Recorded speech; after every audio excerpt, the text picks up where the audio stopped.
స్త్రీ వశీకరణం కానీ పురుష వశీకరణం, ఈ రెండు వశీకరణాలు స్త్రీ కానీ పురుషుడు కానీ వర్తిస్తాయి.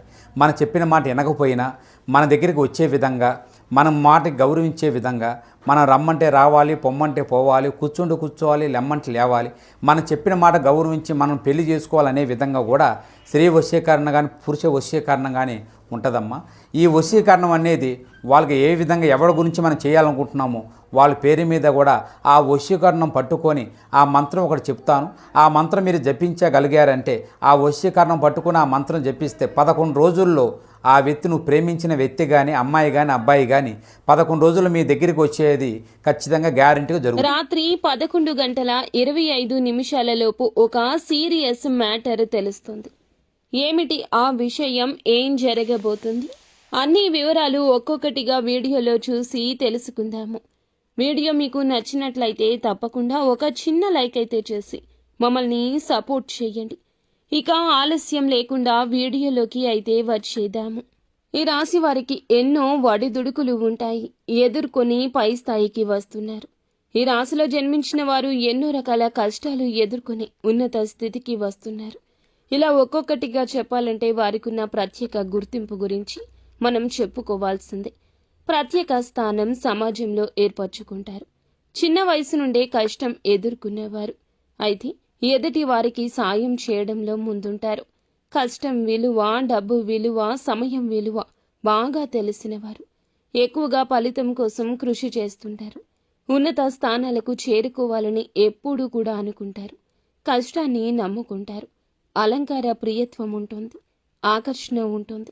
చేపట్టే పని 10 సార్లు ముందే ఆలోచించి మొదలు పెడతారు. మొదలు పెడితే విడిచిపెట్టరు. ఎప్పుడూ జీవితాన్ని పోటీగా తీసుకుంటారు. విద్యా, వృత్తి, ప్రజాభిమానానికి సంబంధించిన రంగాల్లో రాణింపు ఉంటుంది. ఈరోజు కొన్ని మిశ్రమ ఫలితాలు ఉన్నాయి.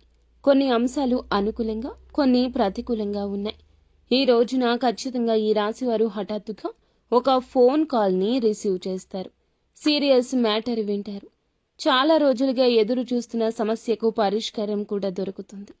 సాధ్యం కాదు అనుకున్న పని సాధ్యపడుతుంది.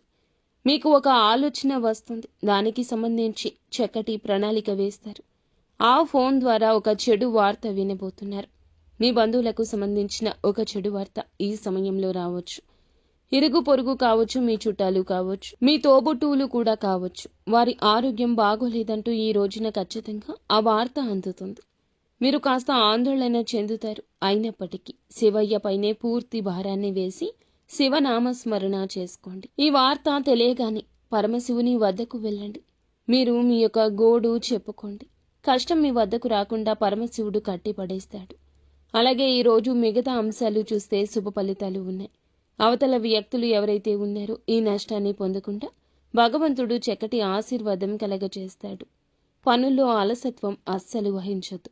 ఈరోజు ఏ పని వాయిదా వేయొద్దు. ఆచితూచి కూలంకషంగా 1కి 10 సార్లు ఆలోచించి నిర్ణయం తీసుకుని ముందుకు సాగండి. వచ్చే ప్రతి అవకాశం చిన్నదైనా మీరు వాయిదా వేయకుండా సద్వినియోగం చేసుకోండి. ఎవరో ఏదో చెప్పారని వారి మాటలు ఆలకించే యత్నం చేయొద్దు. దూరదృష్టితో ఆలోచించండి, మీకే అంతా అవగతమవుతుంది. విద్యా, వృత్తి, వ్యాపార పరంగా కూడా మేలిమి శుభవార్తలే అందుకోబోతున్నారు. నిత్యము సుబ్రహ్మణ్యేశ్వర స్వామి ఆరాధన చక్కటి ఫలితాలు కలగచేస్తుంది.